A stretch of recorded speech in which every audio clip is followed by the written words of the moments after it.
Are my training costs allowable for tax purposes? Let's find out today.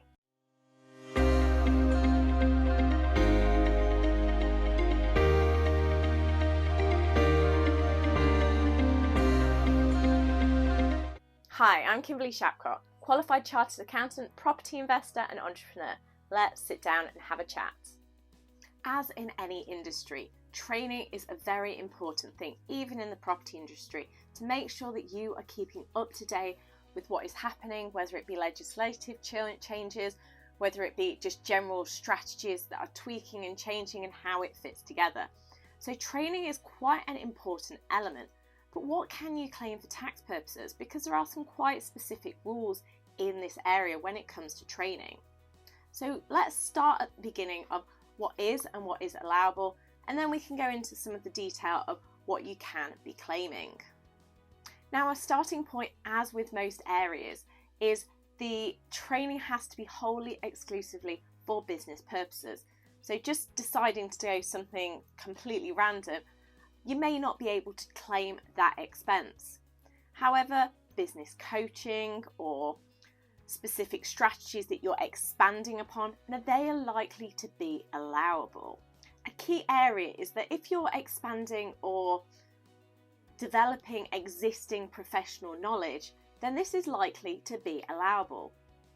And also any training that you're doing to maintain your membership. So if you are a member of some of the different residential landlords association and they require you to have so many hours worth of professional training to maintain that membership, then all of those sorts of things are going to be allowable expenses. Now, it may be you need to look at the course content, because it may be a course that is part allowable and part not allowable. Because if it's introducing new topics, then this would fall in the not allowable component. But if it's expanding on some of the areas that you're already dealing with, then that would be allowable. So there is some elements where it's not quite clear cut, and it is quite a grey area in taxes. Now, there are two sides to this story, because we have things that may be allowable in a limited company, and we have things that may be allowable for those doing things in their own name. So let's dive into those areas to see exactly what you may and may not be able to be claiming.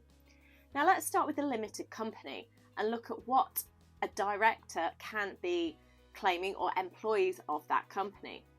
Now, if it's for work purposes, which generally those in a company, especially if you're an employee, most of your training is going to be allowable for taxes, because you wouldn't be doing it if it wasn't probably for work purposes. And maybe similar for a director of that company. So there is an element here that doing training in the company may be more allowable than if it is in your own name. Now, this could be from new strategy ideas to soft skills to development areas. The key here is that it's for business purposes, and it's expanding and it's developing those within the business.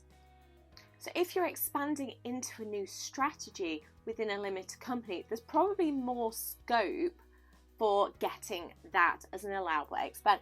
And the reason I say that is because if you're a property company doing property trades and you're looking at expanding your operations into a new strategy, you're maybe doing buy-to-lets and you actually want to expand into HMOs, you probably say, well, it's still related to renting out property, it's just there's more legislation. So actually, yes, it's a new strategy, however, it's all interconnected with the existing strategy.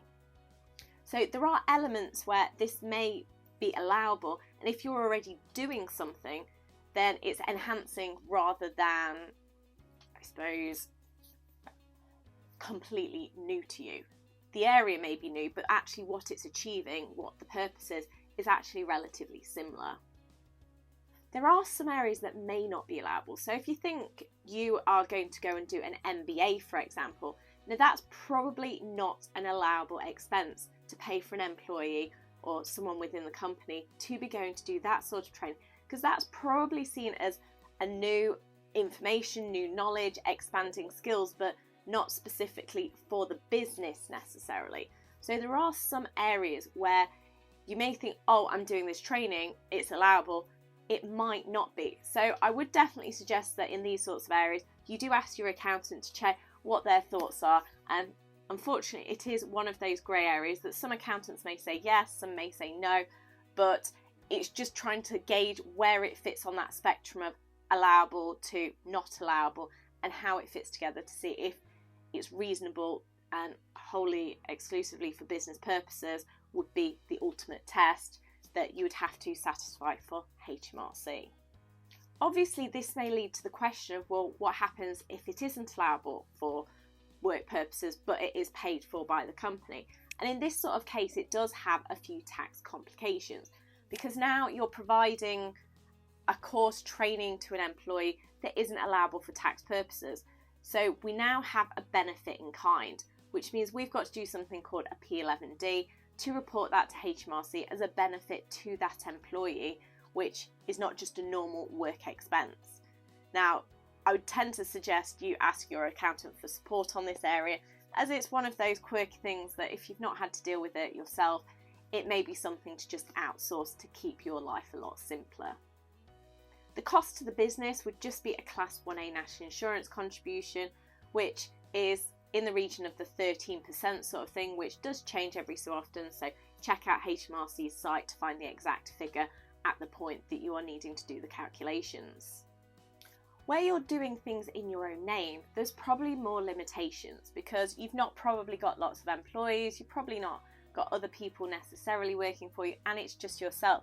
So if you are going down a new strategy or a new trade, then this is probably more limited in what you can be claiming.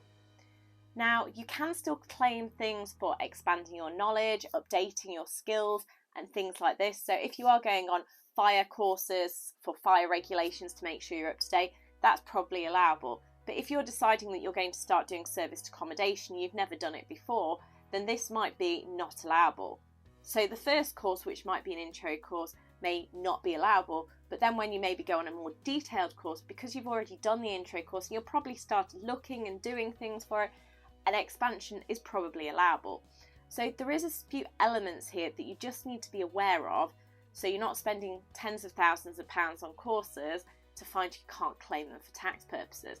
So intro courses may be a good way to go to give you an understanding of the strategy before then spending, if you do want to, additional money to expand your knowledge on those specific sources. So a few things around the area, because as well as obviously doing the training, you might have travel to that course. So if there is travel or accommodation expenses, then these are likely to be allowable. So your mileage to get there, or if you're getting the train, or if you're getting the bus, or any of these sorts of methods of travel, you would be able to then claim those back because they're there to get you to the training course. If you're having to stay overnight, then you may have accommodation. So there may be a hotel stay that you need to book in, or Airbnb, or whatever you're stopping in. So these again would be allowable expenses. And if you're having to stop overnight, you would be able to get some sort of subsistence allowance. Or if you don't want to use the allowance, you could use actual costs. The main thing is being reasonable and fair at this point in time. So you're not going for champagne dinners while you're away, which HMRC might not necessarily think is a fair and reasonable cost going through your business. Another point is on VAT, which many of you will not be VAT registered, so this may not affect you. However, if you are VAT registered, because you might be doing serviced accommodation or you're doing commercial property or things like that, you would be able to claim back the VAT on any of the costs incurred on the courses, which there'll be many courses that may not have VAT, but if it does, you can if you are VAT registered. So a general property business that is doing buy-to-lets, HMO, you are not going to be VAT registered, so that is just unfortunately a cost of to the business, and this would be included in the tax allowable amount. If you are VAT registered, you'd be able to claim the VAT back, and it just means the cost of the course is that little bit lower. To bring it all together, as you can see, there is definitely expenses you can be claiming on training. However, it's not just quite as simple as saying, yes, it's definitely allowable. You may just need to consider what type of training it is and how it fits together. But it's definitely worth asking the question, and it's definitely worth seeing what you can be claiming to help reduce that tax bill. Hopefully today you've discovered what you can claim in regards to your training costs, how it works and how it all fits together. If you have any questions, then please do leave a comment. Please like the video and do subscribe to the channel, and let's make tax less taxing.